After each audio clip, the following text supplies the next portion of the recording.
हाँ जी दोस्तों, अपना 11th क्लास का टॉपिक चल रहा था 2.2 चल रही थी, जिसके अंदर अपनों ने 4 क्वेश्चन कंप्लीट कर लिए थे। आज अपना जो क्वेश्चन कर रहे हैं वो 5वां क्वेश्चन कर रहे हैं इसके बाद इस वीडियो में। ठीक है, 2.2 11th क्लास सबल चल रहा था अपना। अब देखो 5वें क्वेश्चन में क्या दिया हुआ है। एक सेट दे रखा है 1 2 3 4 और 6।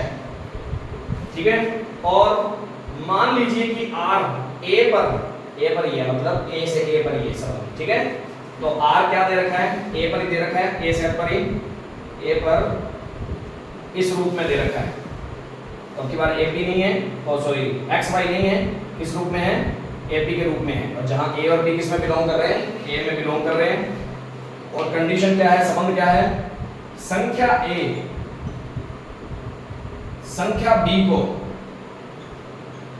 संख्या B को यथावत विभाजित करता है, यथावत विभाजित करता है। इन शॉर्ट में ये लैंग्वेज में उलझाना चाह रहा है और कुछ भी नहीं है। कहने का मतलब क्या है, A B को क्या कर रहा है, विभाजित कर रहा है। मतलब B में यदि A का भाग दें तो पूरा पूरा जाएगा, A B को विभाजित कर रहा है। समझ आ गई, यथावत मतलब प्रॉपर पूरा पूरा भाग जा रहा है। ठीक है ना, इस तरीके से। तो अपने में कौन कौन से हमें मिलेंगे, सोचो। एक को विभाजित करता है क्या, एक को विभाजित नहीं करता, तो एक का एक मतलब B को A विभाजित कर रहा है। समझ आई, ये बात क्लियर है।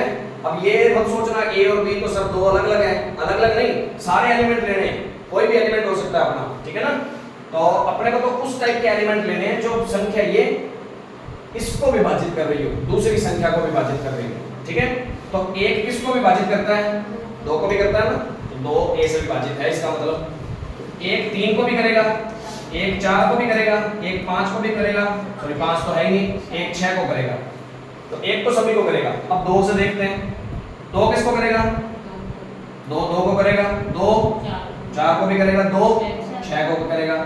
आगे 3 किसको करेगा, 3 को, और 3 6 को करेगा। फिर आगे 4 किसी को नहीं कर रहा, 4 को करेगा, 2 को नहीं करता, 4 2 को नहीं करता, 2 4 को विभाजित करता है। ठीक है, और 6 किसको करेगा, 6 को ही करेगा। इतने ही संबंध बनेंगे। समझ आई, लैंग्वेज क्वेश्चन की पकड़ो, क्वेश्चन की लैंग्वेज इंपॉर्टेंट है।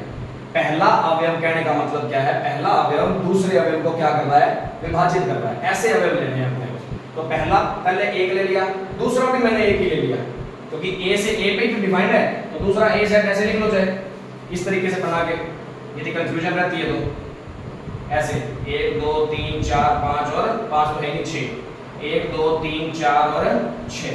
तो एक को विभाजित करता है, और एक का संबंध और किससे बन रहा है, 2 को भी कर रहा है, 3 को भी कर रहा है, 4 को भी कर रहा है, 5 6 को भी कर रहा है। तो एक के संबंध सभी के साथ बने। 2 किसको विभाजित करता है, 4 से, और 2 किसको करता है, 6 को, और 2 को भी करता है। तो इन सभी संबंध बन रहेंगे। तो ऐसे ही आगे से आगे संबंध बनते रहेंगे। तो इसको ऐसे बनाने की बजाय ऐसे लिखना ज्यादा बेटर रहता है। बात समझ आ रही है। तो इस तरीके से संबंध लिख सकते हैं अपने क्वेश्चन में। और क्या पूछा अपने को, इतना ही पूछा है क्या? हाँ जी, इसको रोस्टर रूप में लिखिए, तो ये रोस्टर रूप है हमारा, लिख दिया। इसके बाद R का प्रांत, ये तो अपने जानते ही हैं।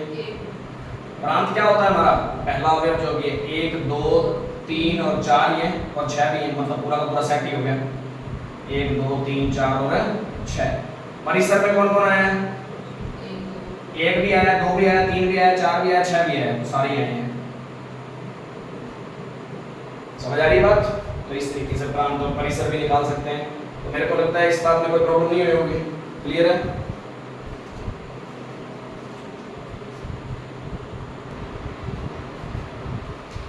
अब देखो अपने क्वेश्चन नंबर 6 की बात करते हैं। R x और x + 5, जहां x किसमें से बिलोंग करेगा, 0 1 2 3 4 और 5, और ये पूरा एक रिलेशन इस टाइप से दे रखा है। ठीक है, कहने का मतलब अब x की वैल्यू कहां से उठानी है, हमारा जो संबंध होता है वो कैसा होता है x, और दूसरा किसके मान होता है y का ही होता है। तो नॉर्मल सी बात है x किस में से बिलोंग कर रहा है, इस सेट में से बिलोंग कर रहा है, ठीक है। तो इस सेट में ही हमारा फंक्शन डिफाइंड है आपके पास, अलग से ऐसे सेट नहीं दिया कोई, ठीक है। बस x की वैल्यू कहां से उठानी है यहाँ से उठाते रहो, और y की वैल्यू जो भी आएगी वो लिखते जाएंगे। और पूछा क्या है, प्रांत और परिसर बताना है, बस सिंपल सा क्वेश्चन है। तो क्या लिखेंगे, r के अंदर कौन कौन आएगा, x की वैल्यू मैं पहले 0 लिखता हूँ, तो y की कितनी बन जाएगी 5 ही बनेगी, 0 + 5, 0 का 5 से संबंध बनेगा। फिर x की वैल्यू 1 रखता हूँ, तो y की वैल्यू कितनी 6, तो 1 का 6 से संबंध। अब सुनो 6 है कि नहीं है, किसने कहा है, x इसमें बिलोंग करता है, y तो किसी नहीं कर सकता है, y का तो पता ही नहीं ना, तो y को अपने को कुछ दे भी नहीं रखा शायद, हाँ y के लिए तो कोई संबंध दे भी नहीं रखा, x का पता है हमें, इनमें से लेना है। तो y के लिए जो y तो अपने को वैसे भी नहीं दिया हुआ था, y का तो दे ही नहीं रखा था, ये जो संबंध है ये तो किसी में भी आ सकते हैं, समझ आ रही है बात। x की कंडीशन हमें पता है कि इसमें बनेगी, y के लिए ये दूसरे बंदे के लिए कोई कंडीशन नहीं दे रखी है अपने, जो अपने जिसको अपने y बोलते हैं आज तक, इसके लिए कोई कंडीशन नहीं है, तो कहीं से भी आंसर आ सकता है। तो ऐसे ही 2 का 7 से, 3 का 8 से, 4 का 9 से, और 5 का 10 से, यही संबंध बनेंगे सारे के सारे। और इसका प्रांत क्या बनेगा 1 2 3 4 5, 0 भी है बिल्कुल। और परिसर क्या बनेगा 5 6 7 8 9 5 बनेगा, 6 बनेगा, 7 बनेगा, 8 बनेगा, 9 बनेगा और 10 बनेगा। इस तरीके से क्वेश्चन कर सकते हैं। नोट करना चाहो तो करो।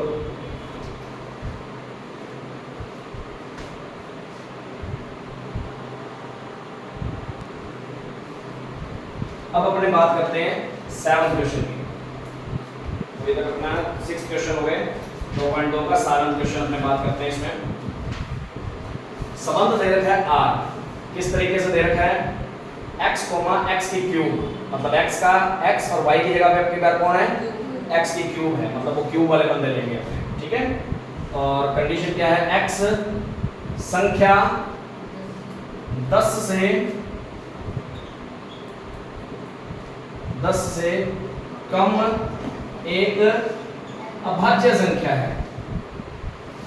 अभाज्य संख्या मतलब प्राइम नंबर अपने, और उसको कौन से रूप में लिखना है, रोस्टर रूप में लिखना है, रोस्टर रूप में लिखना है। तो घबराने की कोई बात ही नहीं है, 10 से कम वाली सारी संख्या ले लेंगे अपने।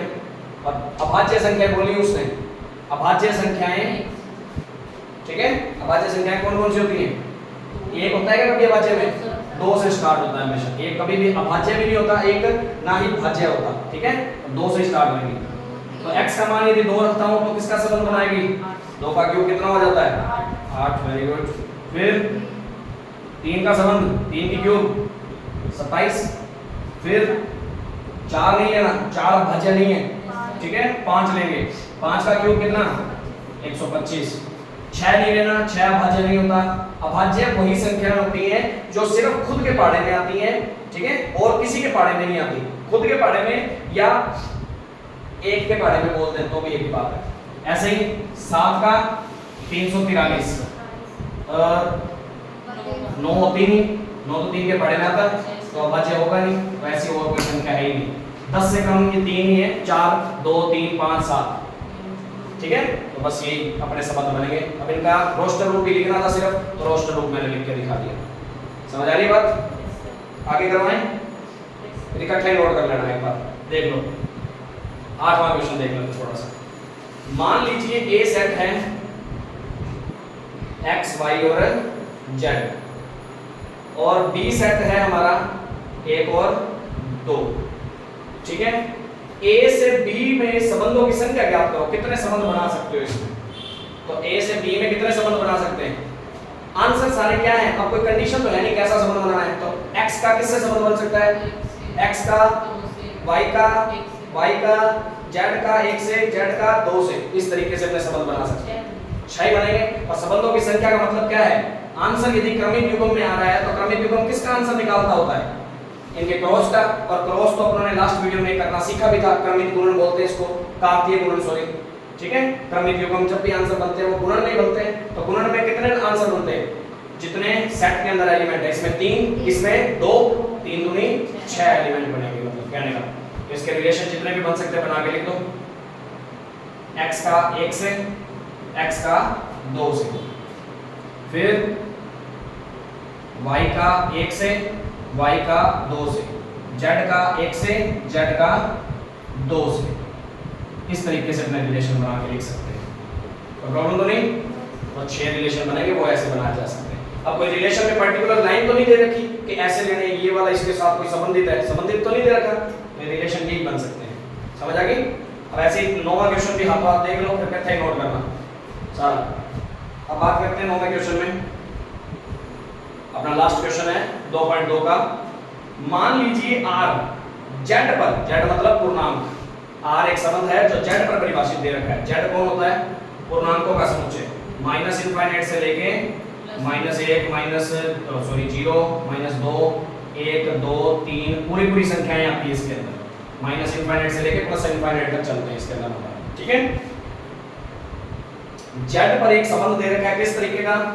r बराबर संबंध है ab के रूप में आएंगे, एलिमेंट आएंगे क्रमिक युग्म के रूप में, जहां a और b दोनों ही z में से लेने, बिलोंग कर रहे हैं z में, और जहां a माइनस b एक पूर्णांक है, संबंध भी दे रखा है, a माइनस b एक पूर्णांक है, तो इसका परिभाषित संबंध है ये। तो r का प्रांत बताना है और परिसर बताना है, मतलब इसका रोस्टर रूप नहीं बताना। ठीक है, रोस्टर रूप नहीं बताना है, ऐसे संबंध बना के नहीं दिखाने, सिर्फ प्रांत बताना है और परिसर बताना है। सोचो, क्योंकि एलिमेंट कितने सारे हैं, अनंत एलिमेंट है, तो अनंत एलिमेंट के लिए ऐसे संबंध बना के दिखा सकते हो क्या? तो इसलिए संबंध नहीं बना के दिखाना, सिर्फ उसके क्या बताना है अपने को? रोस्टर रूप नहीं, प्रांत और परिसर बताने से। आप बनेंगे, प्रांत भी बहुत सारे बन सकते हैं, पर प्रांत को भरने के लिए जैसे अब इतने सारे एलिमेंट आ रहे हैं मान लो प्रांत में, उसको शॉर्ट में क्या लिख सकते हैं? z लिख सकते हैं। तो शॉर्ट में ऐसे कोई नाम लिख देंगे उसमें, सोचते हैं पहले। ऐसे एलिमेंट लेने हैं जिनका पूर्णांक क्या आ रहा है, a में से b घटाएं तो एक पूर्णांक आना चाहिए। पूर्णांक मतलब माइनस का भी आ सकता है, प्लस का भी आ सकता है, क्योंकि पूर्णांक में माइनस के भी होते हैं और प्लस के भी होते हैं। सोचना भाई, सिंपल सी बात है, कोई भी एक डिजिट ले लो और कोई भी दूसरी डिजिट ले लो, दोनों का अंतर हमेशा क्या आना है? दोनों में से घटाएंगे तो पूर्णांक ही तो आएंगे सारे के सारे आंसर।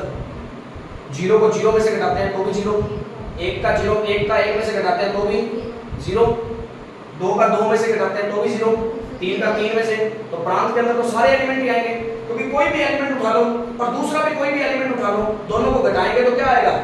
पूर्णांक ही आएगा। 0 कोई जरूरी नहीं है, कोई भी a एलिमेंट कोई भी ले लो, b एलिमेंट कोई भी ले लो, दोनों को घटाने पर हमेशा क्या आएगा? पूर्णांक ही आएगा, या तो माइनस में आएगा या प्लस में आएगा। होता तो पूर्णांक ही है, होंगे तो पूर्णांक ही। तो इसका मतलब संबंध में सारे के सारे a की जगह कोई भी एलिमेंट लिया जा सकता है ना, b की जगह कोई भी एलिमेंट लिया जा सकता है ना, तो बस एलिमेंट a की जगह z में से कोई भी लिया जा सकता है। तो प्रांत कौन हो गया? प्रांत क्या होता है? पहला एलिमेंट कहां से लिया जा सकता है? तो पहला एलिमेंट सारे लिए जा सकते हैं, कोई भी ले लो, किसी दूसरे के साथ उनका अंतर करके देख लो, उनमें से घटा के देख लो, क्या आएगा? हमेशा पूर्णांक ही आएगा। तो इसका मतलब प्रांत कौन है?